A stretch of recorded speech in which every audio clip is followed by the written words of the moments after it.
Otep à tous, bien-aimés frères et sœurs. Monsieur Volodymyr Zelensky accuse Donald Trump de complicité, de vouloir avoir l'arme nucléaire avec lui.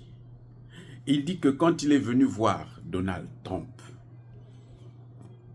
le mois dernier, il en avait parlé à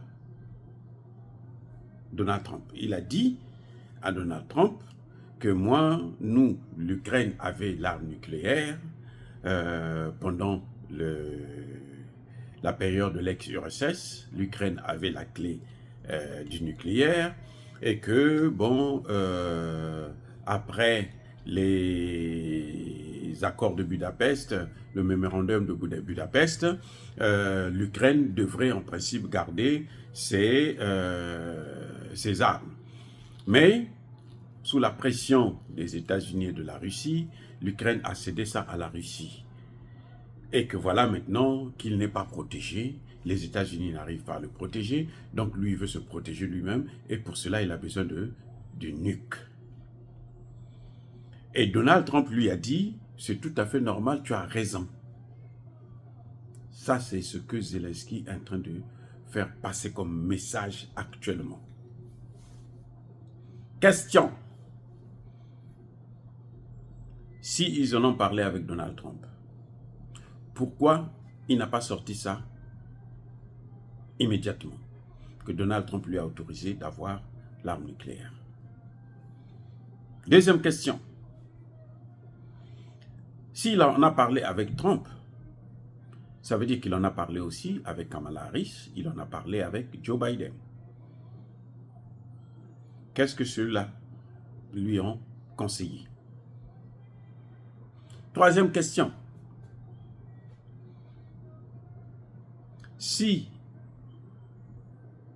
Pourquoi il parle de la réponse de Trump, il ne donne pas la réponse de Joe Biden ou de Kamala Harris?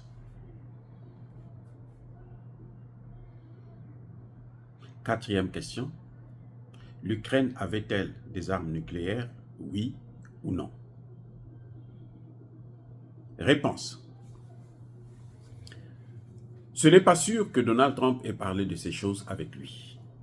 Que Donald Trump lui ait donné l'autorisation de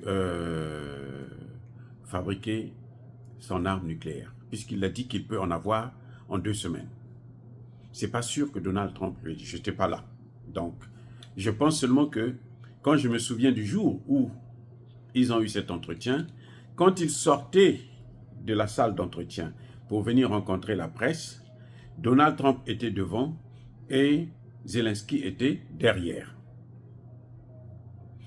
Et qu'est-ce qui s'est passé? On a vu que Donald Trump était joyeux, il était content, il était relax. Zelensky était triste.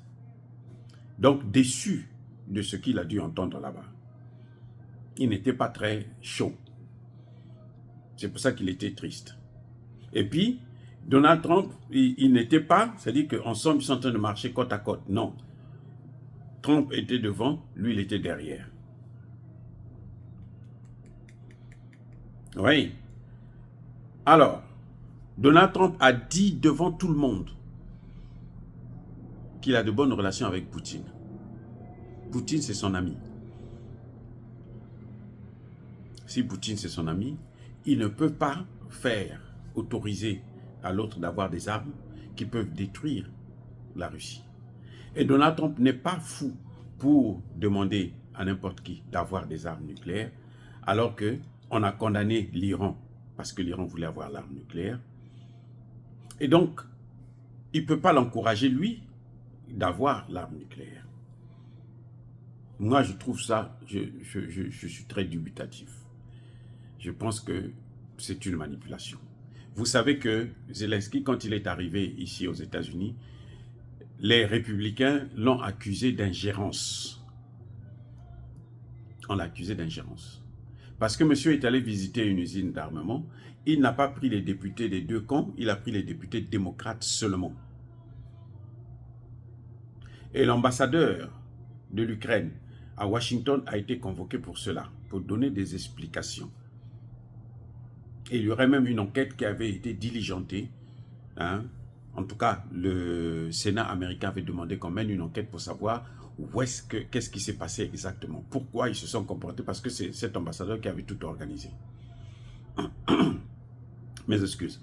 Donc, ce n'est pas sûr, c'est une ingérence. Et ça, c'est encore une ingérence. Parce que, quand il dit ça, les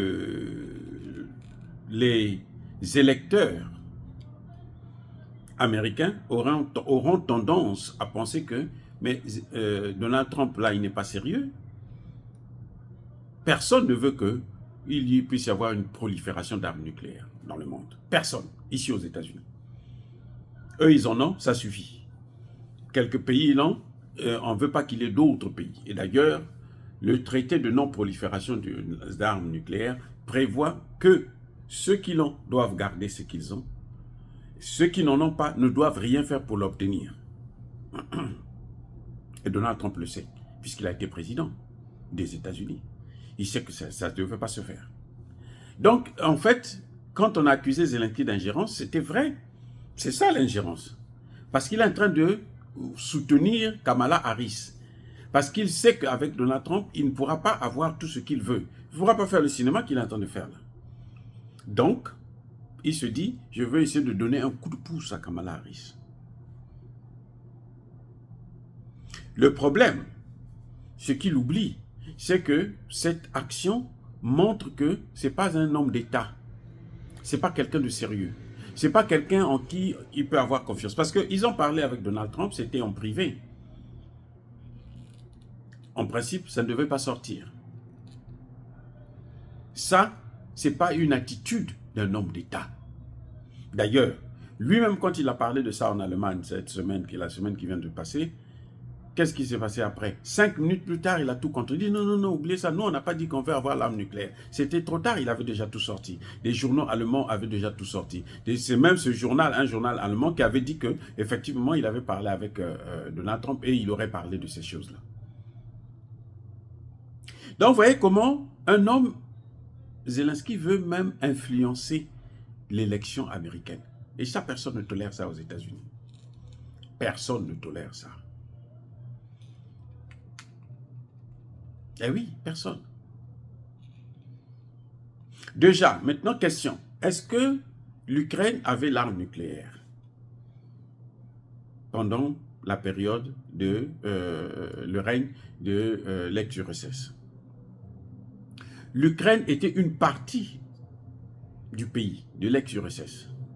L'Ukraine n'était pas un pays autre, indépendant, non. L'Ukraine faisait partie de l'ex-URSS. Donc c'est tout à fait normal que Moscou puisse déposer des armes nucléaires là-bas. C'est normal, ça va de soi. Et puis, il n'y avait pas que l'Ukraine, il y avait aussi le Kazakhstan, il y avait aussi la Biélorussie. Et il y a une chose que Zelensky a oubliée, c'est que au temps de l'ex-URSS, le nucléaire était contrôlé par le Kremlin, par Moscou. Et il n'y avait pas que des armes dans ces trois grandes provinces ou États. Non, il n'y avait pas que ça. Il y en avait aussi dans cette Russie-là. Et la majorité de ces armes se trouvaient en Russie. Ce qui fait le territoire de la Russie, là. La majorité se trouvait sur ce territoire de Russie. Ça ne se trouvait pas sur un autre territoire. Non, ça se trouve, la majorité, c'était sur ce territoire. Et ceux qui contrôlaient, c'était des gens qui étaient attachés au régime de Moscou, qui travaillaient à Moscou. Donc, l'Ukraine, en tant qu'État de l'ex-URSS, n'avait pas des armes à elle. C'est comme ici, l'arme nucléaire n'est pas à Washington, ou à Washington seulement. Ça n'est pas seulement à New York. Si demain, touchons du bois, parce que moi je ne suis pas comme les Américains qui veulent que les autres pays puissent être démantelés. Si demain, les États-Unis sont démantelés, donc chaque État, là où il y a l'arme nucléaire, ils vont dire que c'est pour nous. Non, celui qui a la clé, c'est le président. Le bouton, c'est seulement le président qui appuie là-dessus. Mais c'était pareil pendant au temps de l'ex-URSS. Ce n'étaient pas les États qui avaient la liberté d'utiliser ces armes. Vous voyez même d'ailleurs comment ça se passe avec les missiles longue portée. Pourquoi l'Ukraine demande l'autorisation? Parce qu'elle ne peut pas utiliser, les Allemands, les Anglais et les autres ne peuvent pas donner l'autorisation à l'Ukraine sans les États-Unis, puisque dans la fabrication de ces missiles-là, les États-Unis ont des pièces qui sont là-dedans, qui leur appartiennent. Combien de fois le nucléaire? Vous vous rendez compte comment ce type-là, c'est un menteur? Mais alors, d'un niveau exceptionnel. Vous voyez? Donc, l'arme de l'ex-URSS revient de droit à ce qui reste de cette ex-URSS, c'est-à-dire la Russie.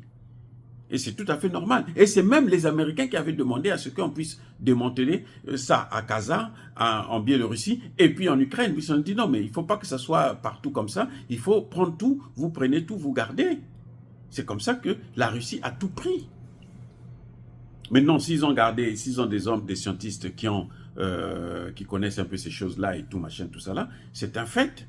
Mais ça ne veut pas dire qu'ils en avaient déjà et qu'ils avaient le contrôle, qu'ils avaient le bouton. Mais il y avait combien de boutons en ex-URSS? Il y en avait 50 000 alors. Non, ça ne se passe pas comme ça. Lui, il le sait. Pourquoi il dit des choses comme ça? Il le sait. Il n'avait jamais. L'Ukraine n'a jamais eu l'arme nucléaire. C'est l'arme nucléaire de l'ex-URSS. Oui, donc ça fait débat ici. Et Dieu merci, Trump n'a même pas répondu. Ce qui est bien, c'est que Trump sait maintenant à qui il a affaire. Donc, s'il arrivait à avoir le pouvoir bientôt, là, en novembre prochain, eh bien, il sait que cet homme-là, ce n'est pas un homme de confiance. Ce n'est pas un homme d'État. Un homme qui sacrifie autant de membres de sa population. Il y en a qui parlent, il y a des chiffres, il y en a qui donnent maintenant des chiffres d'1,8 million pertes en vies humaines en Ukraine. 1,8 million. Je ne sais pas si c'est vérifié, mais il y a des sites qui vous disent que non, l'Ukraine a perdu 1 million. Elle est autour de 1,8 million. Et maintenant, c'est encore plus grave parce que chaque jour, l'Ukraine perd au moins 1000, 2000, au moins. Ce n'est plus des pertes de 200, de 5, de 10, non. Ça se compte maintenant, ça se chiffre par milliers. Oh, bien-aimés frères et sœurs, dire cela, c'est inciter à la haine ou à la violence. Non, Yaba colère veille. Nous ne voulons pas que l'arme nucléaire puisse tomber dans les mains de tout le monde, de n'importe qui, surtout des gens aussi légers que ça. Si un président est capable de sacrifier tout son peuple pour les intérêts de quelqu'un d'autre, d'un autre pays, et s'il a l'arme nucléaire, il va massacrer d'abord son propre peuple avant d'aller massacrer d'autres. Eh oui. Et il ne faudrait pas qu'il puisse déclencher la colère de la Russie. La Russie a déjà démontré qu'elle ne frappe pas comme les autres ont fait, comme l'OTAN a fait en Irak, en Libye, en Yougoslavie ou en Syrie, où on vient, on frappe partout et n'importe comment, sans distinction, sans limite. 24 heures sur 24, la Russie frappe des cibles stratégiques, militaires, nucléaires, énergétiques. Voilà ce que la Russie est en train de faire. Soyez bénis, soyez abondamment bénis par le Dieu des Kémites et par nos ancêtres angélisés, mais que tous ceux qui persécutent le continent africain, le pillent et le déstabilisent, qu'ils soient noirs, blancs, chinois, arabes, juifs, indiens ou qui qu'ils soient punis, maudits, foudroyés, neutralisés, écrasés, effacés par le Dieu des Kémites et par nos ancêtres angélisés. Vive l'Afrique éternelle, j'ai dit et j'assume.